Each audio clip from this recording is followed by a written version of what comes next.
Yang paling baik sekalipun bisa kamu bunyikan jeleknya. Yang jelek bisa kamu bunyikan baiknya. Tergantung caramu membaca. Kalau ada temanmu rajin ke masjid, bisa kamu sebut dia ala pamer. Aku soleh tapi tidak tak pamer-pamerin gitu. Ya kan itu bisa kaya ngono. Ya kan? Bisa kamu bunyikan jeleknya. Ada temanmu lulus paling awal kumlot, alah lulus kumlot gak jaminan masa depan. Oh iya kan? Akhirnya kamu yang kumlot gak jadi seneng. Kalau kamu tidak yakin dengan kebenaranmu sendiri, tiap hari hidupmu akan sumpek. Dan itu pelajaran luar biasa dari Nasruddin. Ya harus punya prinsip dong. Tidak semua omongannya orang didengarkan.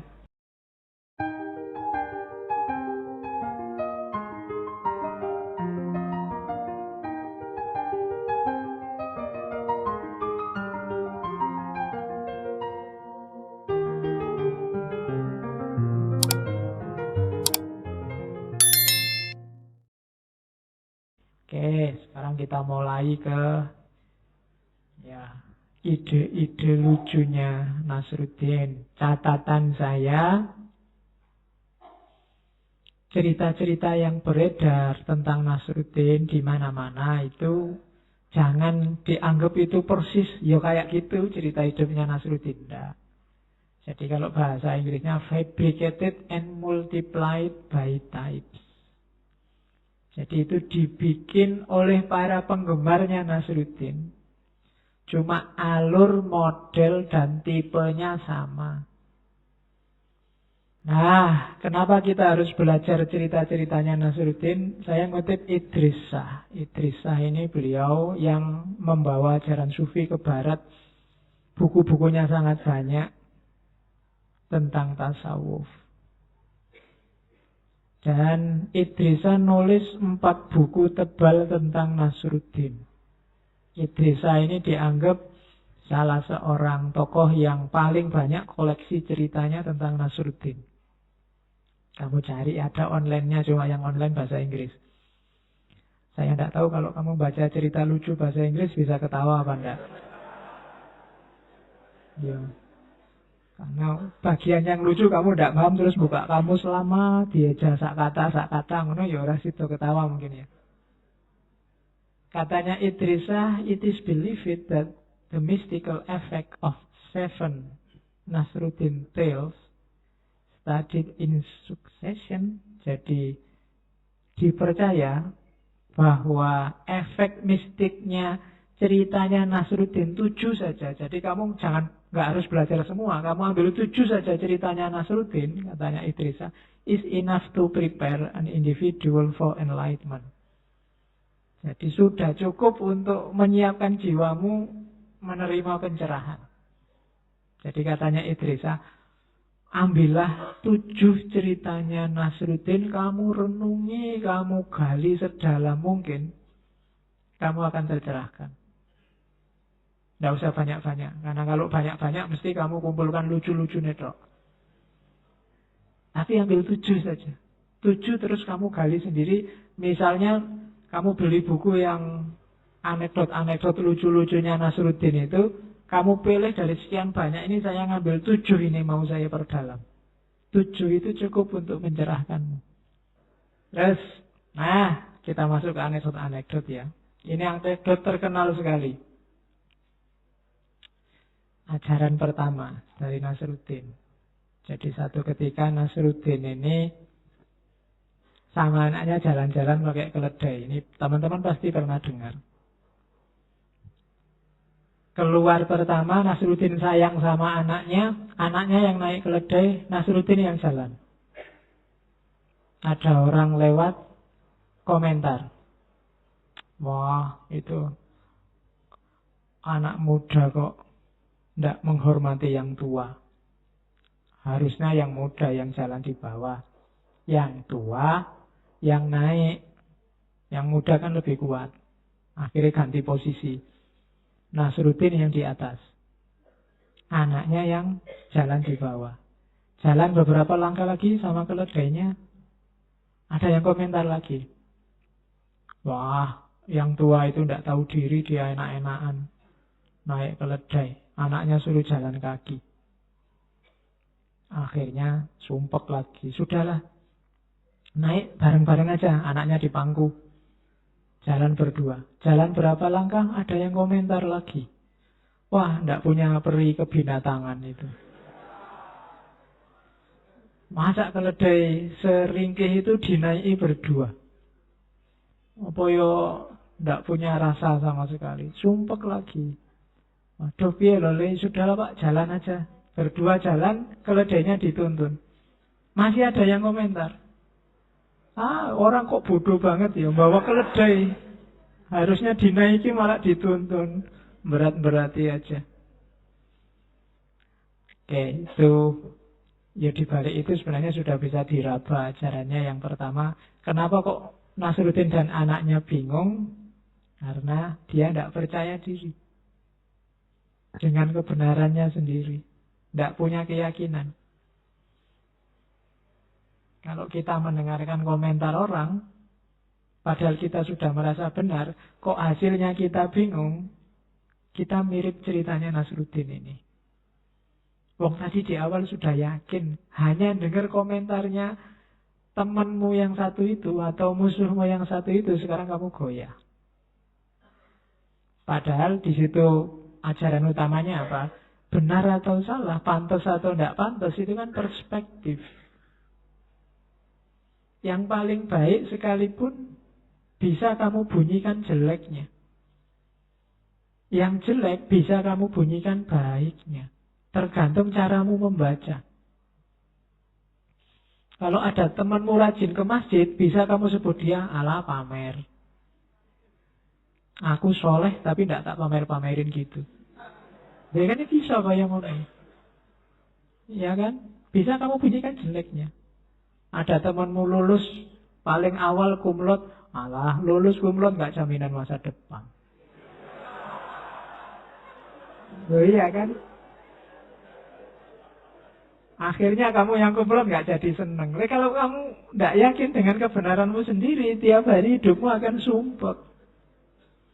Dan itu pelajaran luar biasa dari Nasruddin. Ya harus punya prinsip dong.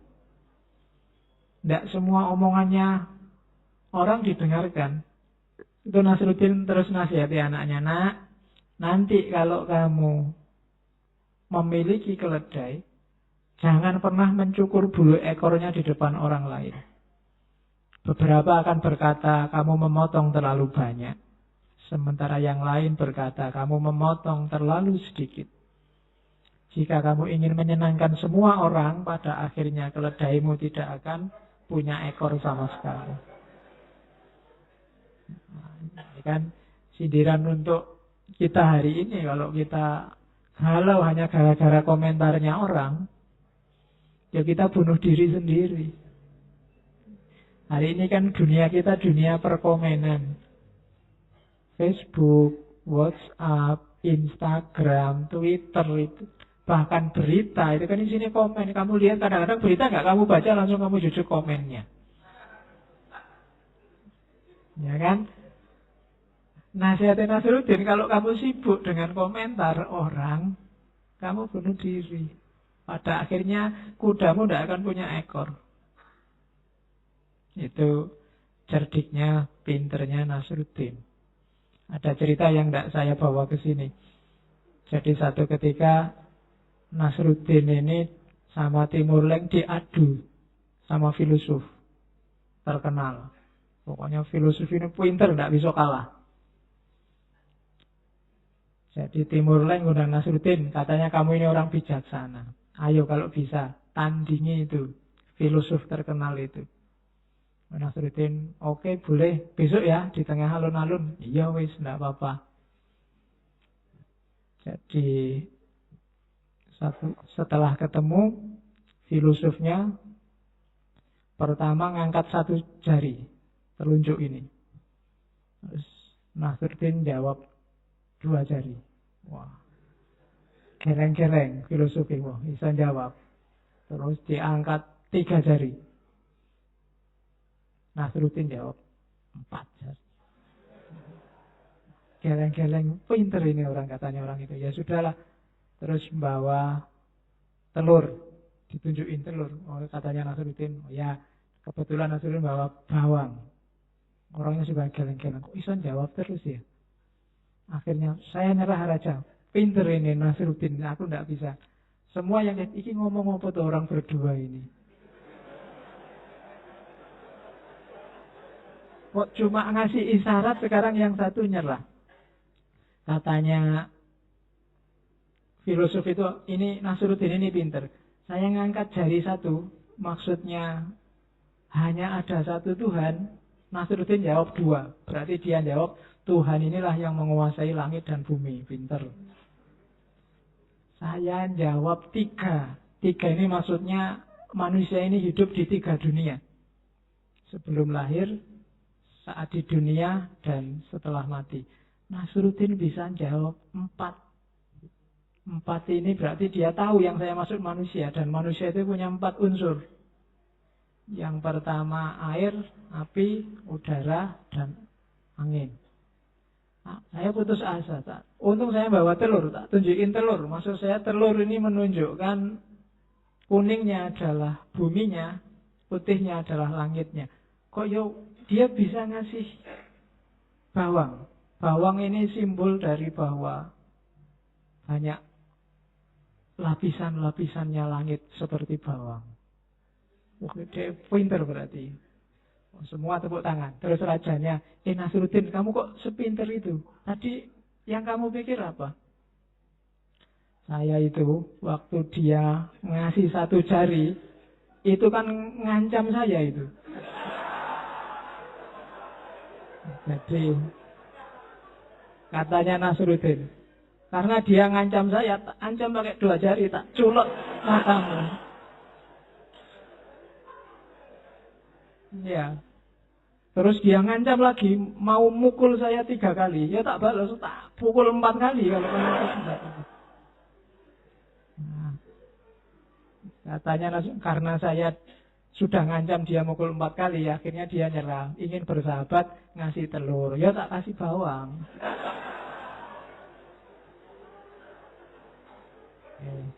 Jadi